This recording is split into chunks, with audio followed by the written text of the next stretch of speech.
everybody hear me? Okay, great. First of all, thank you very much to everybody for coming to the Road Connection press conference. It's been an exciting few days in Washington in regards to the highway bill. So with that, I'm going to turn it over to Pam Whitted from NSSGA, and hopefully she can give us some information on what's going on in Washington. So please give her a big round of applause. Thank you, Andrew. And thank you all for being here, and a special thanks to the Astec companies for sponsoring the Road Connection. This truck has been traveling around the country as part of our effort to draw attention to the importance of our nation's surface transportation infrastructure to economic growth, to our global competitiveness, to reduce congestion, improve safety, and most of all to the freedom of mobility that all of us treasure. The timing of this couldn't be more key. As we speak, the Senate is now voting on a 2-year surface transportation reauthorization bill. It has taken a lot of hard work by all of our coalition partners to get us to this point. If you think back just a year ago, the importance of transportation infrastructure wasn't on anybody's lips. It wasn't on a burner, it wasn't on the stove, but now you can't pick up a paper, you cannot listen to reports on television without hearing something about the importance of the nation's transportation infrastructure. As Andrew said, I am with NSSGA. We are the Aggregates Association. We represent the producers of stone, sand, and gravel across the United States. As you can imagine, since we are the chief ingredient of whether it's asphalt or concrete, the reauthorization of the nation's surface transportation law has been our #1 legislative priority. And over the past year, 2 years, we have been working towards that goal. Last June, we initiated what we call our 100-day action plan for reauthorization. As part of that, we had a Transportation Construction Coalition fly-in. We had over 500 participants in that. We held the first annual Rally for Roads. We had over 500 participants and 9 members of Congress who came down to the National Mall to talk about the importance of transportation to our country. We continued that all summer with op-eds and draft letters to the editor that we gave to our members to submit to papers. And the Road Connection, we kicked that off, and they've traveled around the country to different events to highlight the importance of this issue. In August, we had what we call Driving at Home. We asked our members to take lawmakers on tours of their operations, because there's nothing like seeing it firsthand to bring the importance of industry home to, and the nation's surface transportation industry home to our lawmakers. We didn't get a bill passed by September, but we did get an extension of the law passed, a 6-month extension, and that extends till the end of this month. We also got a transportation appropriations bill passed, which funds the program through the end of September, but we have to reauthorize the ability of the federal government to collect the user fee on gas.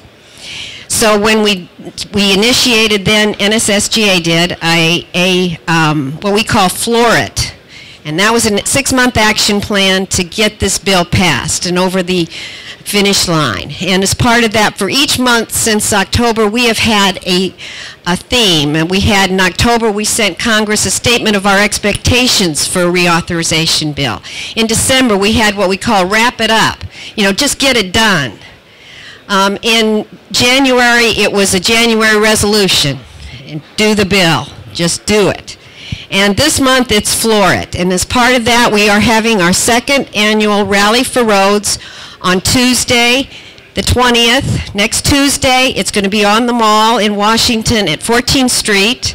We're going to have all kinds of equipment, including the Road Connection truck. We want all of you to come down. If you're not going to be in Washington, if you have friends or acquaintances, tell them to come down to the mall at 11 a.m. It'll be 1 hour. We hope to have all the congressional transportation leaders at that rally, so we're very excited about it. Now, as far as where are we, as I said, the Senate is poised to vote on final passage for a 2-year bill today, probably as we're speaking. The House is a little bit more uncertain, and that is why we have to keep the pressure on to the House to act before the end of March, so we can keep this program going. I cannot compliment Joe and the Astec companies for putting together the road connection. It's taking all the activities like this to move this bill forward. They have shown that a company and individuals can make a difference, and they have been walking the walk, not just talking the talk. So I congratulate them for their leadership. We have enjoyed being partners with them, and all I can say is let's just keep our foot to the pedal and get this bill done, and with your help, everyone's help.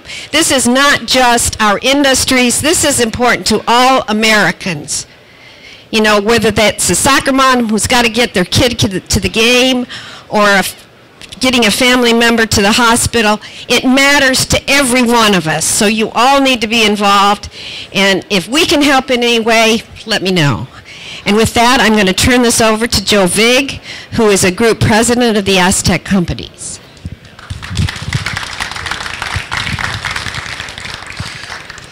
Pam, thank you very much. As Pam said, my name is Joe Vig. I'm the Group Vice President for the Astec AGG1 companies. And those companies with all the acronyms are Colbert Pioneer in Yankton, South Dakota, Johnson Crushers in Eugene, Oregon, and Astec Mobile Screens in Sterling, Illinois.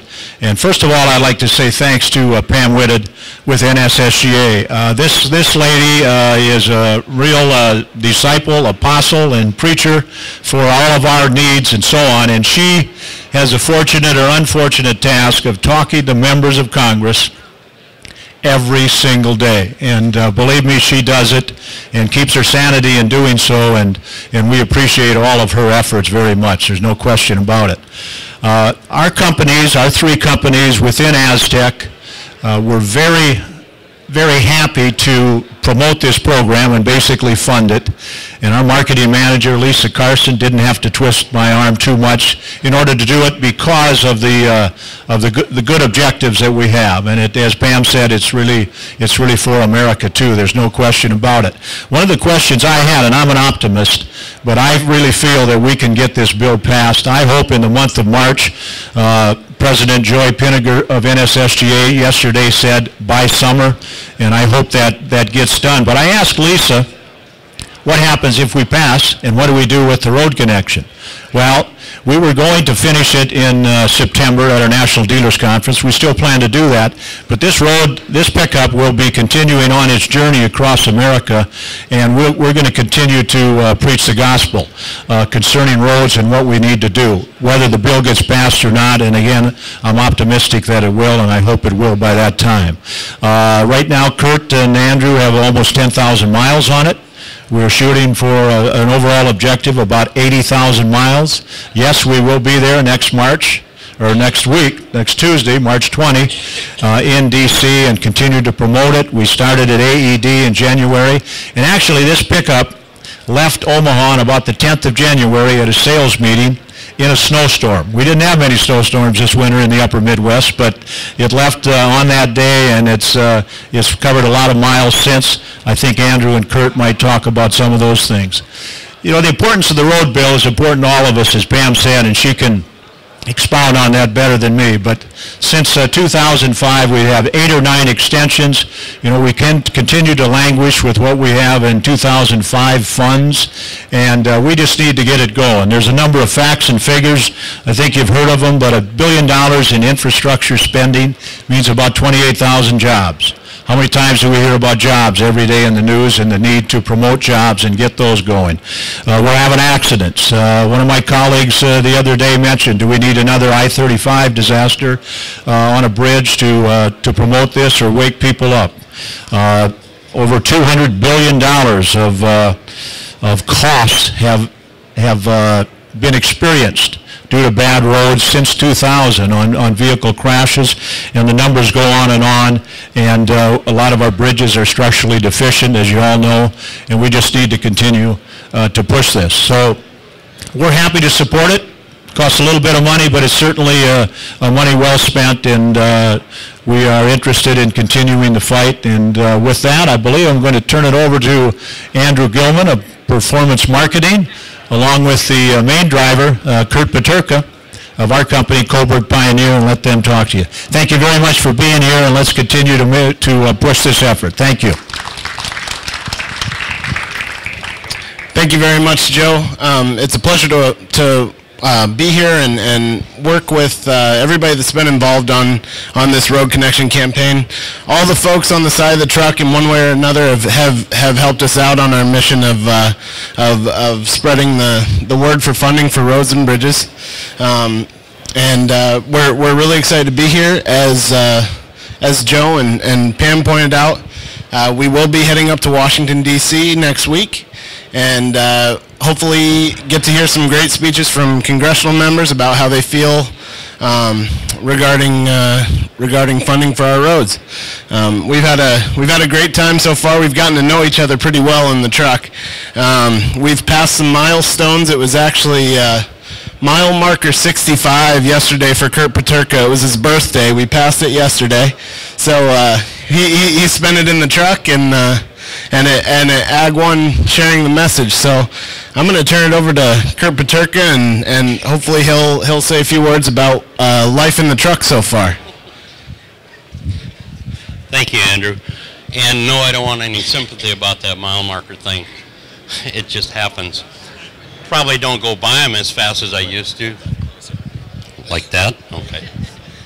And I'm not good at speaking. Anyway, in tune with, this is my new signature, and so in tune with the hat, I now refer to this as my iron horse. Okay? So with Andrew and I, he's a good companion. He's a little tough to throw out of the truck if he gets on my nerves, but that'll never happen.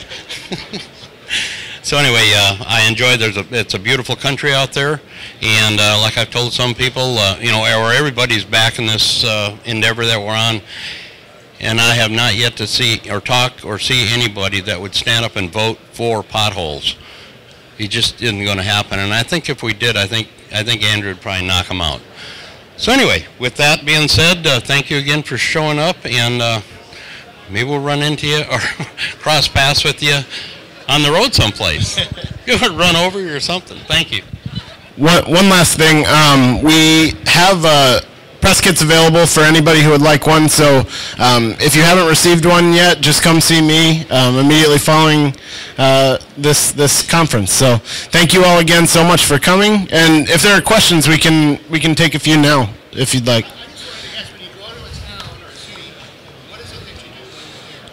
Okay, the question was what do we do when we go to a town or a city? And basically, it's all over the board. What I do is thank GPS. So, God, thank you, GPS.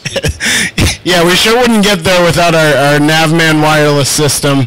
But once we get there, we're doing a number of things. We are stopping at equipment dealers. So we just finished up an event in Salt Lake City with Goodfellow Crushers, where we spoke to the end users of equipment and folks that work on our roads. It ranges from dealer events like that to trade shows like this one. As Pam mentioned, we were in AED in Washington, D.C. For their Condex trade show, and state associations as well. Yes, thank you, Joe. We are also making visits to the local state associations as well. So, great question. Thank you. Are there any other questions at the moment? Okay. Well, thank you all again so much for coming, and please see me for a press kit after this. So, thank you.